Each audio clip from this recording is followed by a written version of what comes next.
Towards the end of my tenure with the Ohio Latino Affairs Commission, we held a community leadership roundtable where we brought in 30 community leaders from all around the state.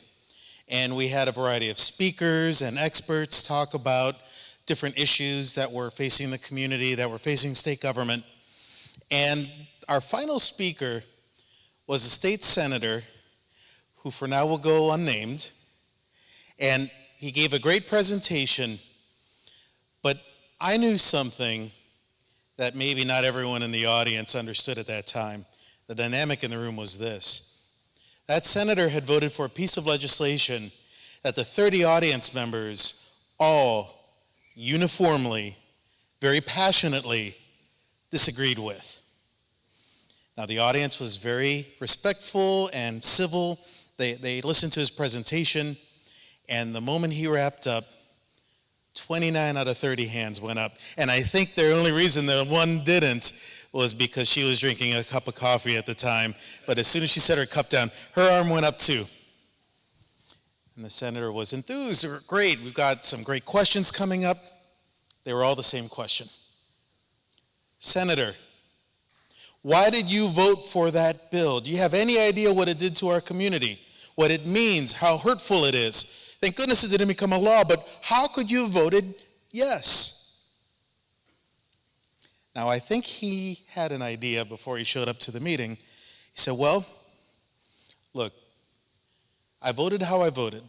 I make no excuses for that, and it had been a while, so he said, and I'm not going to apologize for my vote.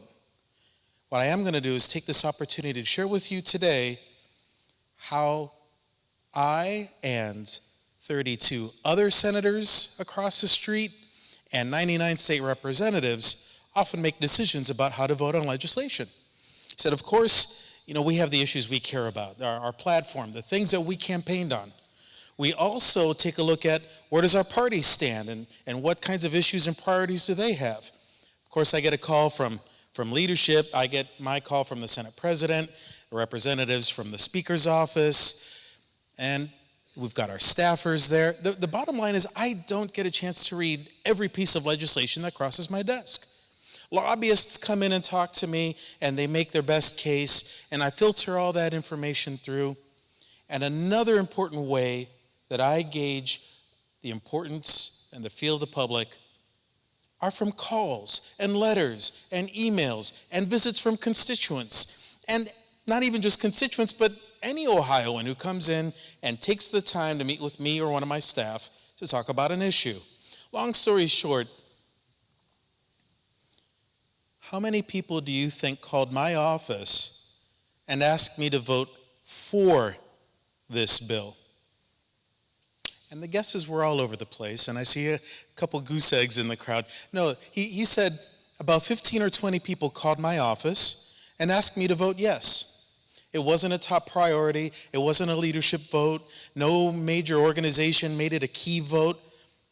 I got about a dozen calls asking me to vote yes. He said, now, how many people do you think called my office and asked me to vote no? Throw up the goose eggs, everyone. No one had called his office asking him to vote no. He said, now listen, I make no excuse. You want to talk with me? You want to debate me one-on-one? I'll be happy to have those conversations. But the greater point is this. There are 30 of you in this room today. Not this room. There's at least 100 that I can count. But that day, he said, there are about 30 of you here today, and none of you like me because I voted for that bill. No one called my office. I'm not saying it's your fault, but I'm telling you what I need. I need feedback from citizens, from voters, from activists, from concerned people in Ohio helping us make decisions. And the lesson for us here today is that, yes, contrary to what you hear from the most famous booksellers or loudest voices on TV or influencers on social media, a dozen people can make a difference. And it takes two things to make a difference. One, the passion and desire. And I know that abounds in this room without any doubt. The other thing that you need are skills, knowledge, understanding, civics. And Lord knows civics education these days is lacking sorely. I mean, it's been written, my people perish for lack of knowledge. And what we need to do to be successful and effective is acquire the skills necessary to be successful. I'm so thrilled with the speakers today, the panelists. Please attend as many of them as you can this afternoon. What you may have heard about Americans for Prosperity traditionally is that we build up our own network of grassroots volunteers and activists who get involved. We've been working with CCV and OCEN to promote the backpack bill across the state in a number of different schools. By the way, if you have a school somewhere out there and you'd like us to buy some refreshments and invite some parents and talk about that, hit me up before the next sessions begin and get my business card so we can talk. We're promoting the backpack bill. We're actively fighting the lawsuit that many of you, have you heard about the lawsuit? Vouchers Hurt Kids, and how a group of lawyers and lobbyists are going to your school boards, and they've gotten about 100 of them to vote to take your tax dollars, to line their pockets, to sue us because our democratically elected officials created a voucher program? I didn't see enough hands go up. You need to look into that.